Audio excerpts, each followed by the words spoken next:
Welcome back to Sayajin YouTube channel. So today we are having the news regarding Insomniac's Marvel Spider-Man, but not Spider-Man but Spider-Man Miles Morales.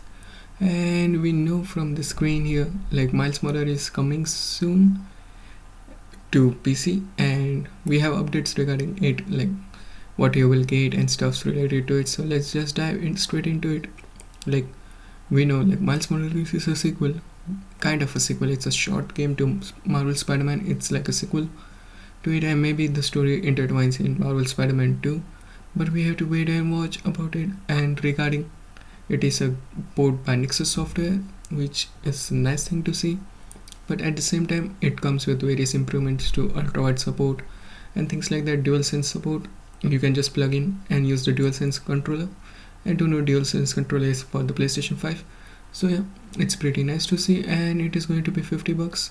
Yeah, you heard it right, like it's going to be $50 and pre-purchases are available soon, like it's coming on November 18. And we also have details regarding its requirements, like for 720p 5 tiers of system requirements. So yeah, we will dive straight into it. But first of all, $50 is too much for the game, but let's see. But because on most retailers you can get it for pre-order discount and maybe for $45 or something like that, but it will be launched on $50, and it's a standalone release. So yeah, it's not going to be bundled with Spider-Man or Marvel Spider-Man. So on PS5 I think it was Spider-Man and Miles Morales bundle for $70, but it's a standalone release on PC. So yeah, you need to pay like $110 for both combined. So it's pretty expensive, I can say, for a short experience. But yeah, nonetheless, we are getting this game PlayStation exclusives on PC, which is a nice thing to see. And here you won't be playing as Spider-Man, but you are playing as Spider-Man as Miles Morales, and you have Venom powers. And coming to PC, and you will get two suits: the track suit, Into the Spider-Verse suit, gravity fall equipment for your gadgetry, and 3 skill points if you pre-order the game, which is a nice thing to see. But you can just acquire it inside the game. So yeah, you are just skipping out on, like, you are getting some things way easily. But yeah, you are getting things, you are not paying for it, but you are paying $50 for it. So yeah, it's what we can say, like you are paying pay to win in a way for the game, for a little bit of experience and for those suits, but you can still unlock them in game later down the line. So yeah, and you have complete keyboard and mouse support if you want to play it on keyboard and mouse, but and at the same time you will have both controller support. So yeah, you can play either on controller or on PC keyboard and mouse. And also you have various ultra wide resolution support, like you can use up to 3 ultra wide monitors and club it into one. So yeah, which is pretty nice thing to see. Like they are supporting it on a very long time, and maybe it will have all of the technologies, DLSS 3.2 and stuff, which has been patched on Marvel Spider-Man. Marvel Spider-Man was not a bad game nonetheless, but it is still being patched, like few bugs and things like that. Maybe let's hope like Spider-Man Miles Morales doesn't comes with those bugs, like they are going to be patched. So yeah, pretty much massive. And Sony has revealed all of its requirements to run this game, though it looks like beefy nonetheless for if you're doing it for ray tracing purposes.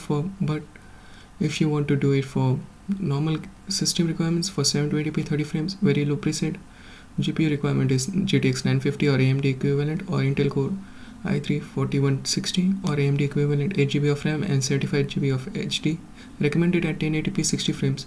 So at medium preset you need either 1060, GTX 1060, 6GB or Radeon RX 580, i5 4670 or AMD Ryzen 5 1600, 16GB of RAM, which is big. For 4K 60 frames per second you need RTX 3070 or Radeon RX 6800 XT, i5 11400 or Ryzen 5 3600.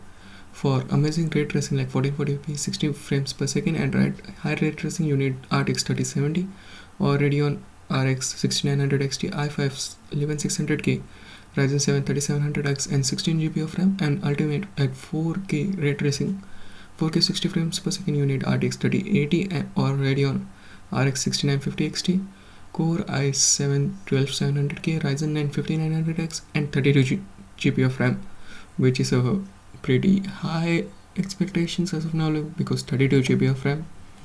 No PCs require, no game require 36 GB. Like, you can argue like everything like requires 16 GB, and 32 GB will become a norm later down the line. But right now, nothing requires 32 GB as of now.